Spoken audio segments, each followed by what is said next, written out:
কিভাবে একজন গ্যাংস্টারের মতো অ্যাটিটিউড নিয়ে আসা যায় সেটা শিখতে শিখতে মদ খেয়ে সেই নাচানাচি একাকার হলে হুড়োহুড়ি নাচানাচি। অল ইজ ওয়েল ডায়লগটা নিশ্চয়ই শুনেছেন। হ্যাঁ, 3 idiot, all is well, Aamir Khan. নিশ্চয়ই এই ডায়লগটা আপনারা একদিন না একদিন শুনেছেন। এই বছর বর্তমানে আর একটি ডায়লগ খুবই ভাইরাল হয়েছে সোশ্যাল মিডিয়ায়, সেটি হচ্ছে রিস্টার্ট। নিশ্চয়ই শুনেছেন। কোন সিনেমা বলুন তো? হ্যাঁ, ঠিকই শুনেছেন, 12th ফেল।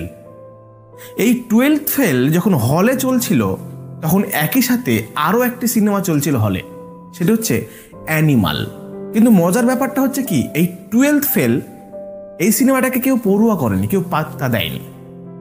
সবাই একই ঝরে সেই অ্যানিমাল দেখতে ছুটেছে হলে, এবং কিভাবে একজন গ্যাংস্টারের মতো অ্যাটিটিউড নিয়ে আসা যায় সেটা শিখতে শিখতে মদ খেয়ে সেই নাচানাচি একাকার হলে হুড়োহুড়ি নাচানাচি সমস্ত কিছু কিন্তু করেছে সেই সময়।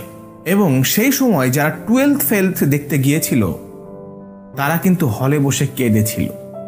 আজ বর্তমানে সমস্ত মানুষের মুখে একই কথা, সেদিন হয়তো 12th ফেল সিনেমাটি দেখার দরকার ছিল। তাহলে হয়তো এই হলের মাধ্যমে আরো কিছু টাকা ইনকাম করতে পারতো এই সিনেমাটি। আর কথাটাও কিন্তু সত্য কথা, অ্যানিমাল সিনেমাটা চলার কারণে এই 12th ফেল কিন্তু বেশি ইনকাম করতে পারেনি, কারণ মানুষ এই সিনেমাটাকে অত পড়ুয়া করেনি, কিছু মনেই করেনি, ভাবেনি সিনেমাটা এরকম হয়ে যাবে।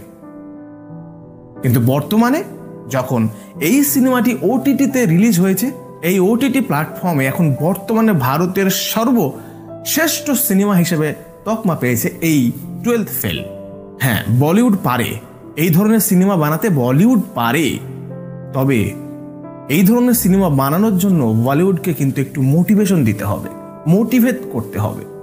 তাই এই সমস্ত গ্যাংস্টার হওয়ার সিনেমা না দেখে এই ধরনের সিনেমা দেখে আরেকটু উৎসাহিত করলে হয়তো সেই সমস্ত ডাইরেক্টর প্রডিউসার যারা থাকবেন, যারা আছে, তারা হয়তো এই ধরনের সিনেমা দিতে আরও চেষ্টা করবে।